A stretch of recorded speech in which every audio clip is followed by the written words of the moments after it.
देहरादून शहर शायद ही 11 नवंबर की वो काली रात को भूल पाएगा जिसने 6 घरों के चिराग एक पल में बुझा दिए थे।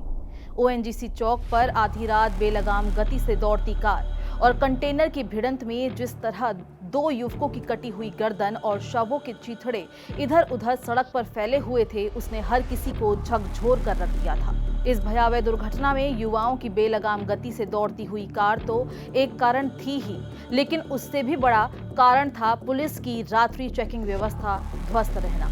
बेलगाम गति से शहर के बीचों बीच पुलिस के 5 बैरिकेड से गुजरते हुए कार लगभग 10 किलोमीटर दूर तक पहुंच गई, लेकिन कहीं भी कार को रोका नहीं गया। अगर पुलिस चेकिंग में ये कार रोक ली जाती तो शायद ये हादसा ही ना होता।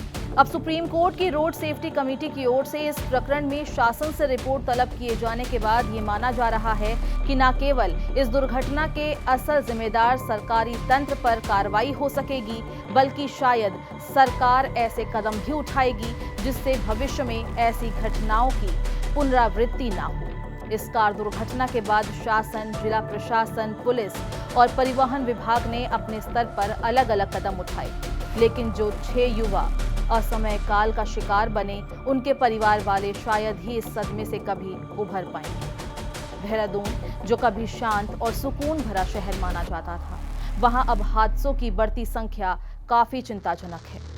अब आपको बताते हैं कि आखिर उस रात हुआ क्या था। 11 नवंबर की वो रात देहरादून के लिए एक बुरे सपने जैसी थी। उस रात हुए हादसे की गूंज आज भी लोगों के कानों में सुनाई देती है।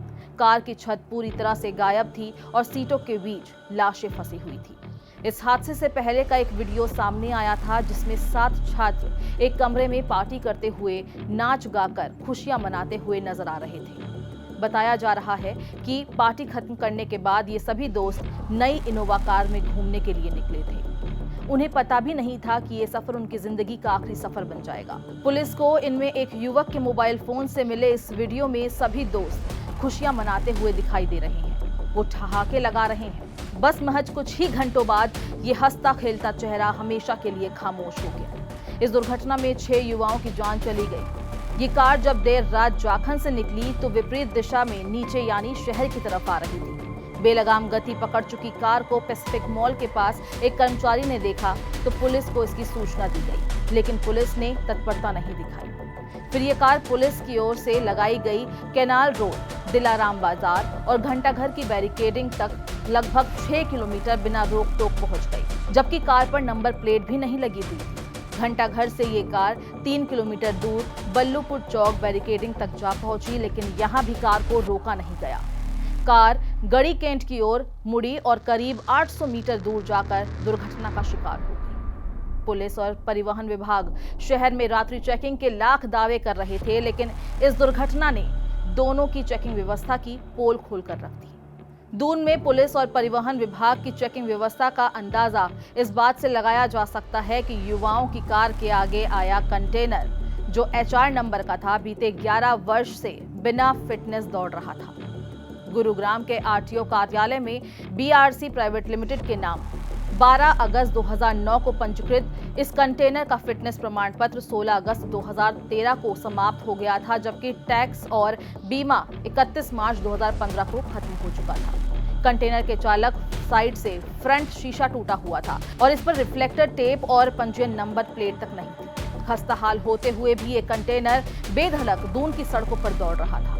स्मार्ट सिटी के तहत शहर भर में 674 कैमरों का जाल बिछाते हुए 235 करोड़ रुपए की लागत से integrated command and control centre बनाया गया है। इसके बाद भी वर्तमान में 115 CCTV कैमरे अहम क्षेत्रों में पिछले 7 महीने से बंद पड़े हुए। ये पता भी तब चला जब ONGC चौक दुर्घटना के बाद कार की लोकेशन देखने के लिए CCTV कैमरों की पड़ताल की गई। ONGC चौक ही नहीं बल्कि शहर भर में 115 सर्विलांस कैमरे विभिन्न स्थानों पर खुदाई के कारण केबल कटने से बंद पड़े हैं।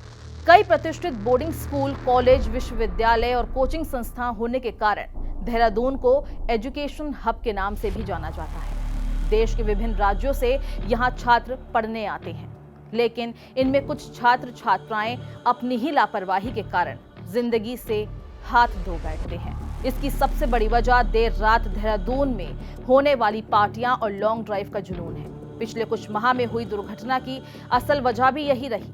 पुलिस प्रशासन दुर्घटना के इन कारणों पर लगाम कसने में पूरी तरह विफल रहा। लेकिन 11 नवंबर की दुर्घटना के बाद जिलाधिकारी सविन बंसल के निर्देश पर शहर के सभी बार रात्रि 11 बजे बंद करा दिए जा रहे हैं।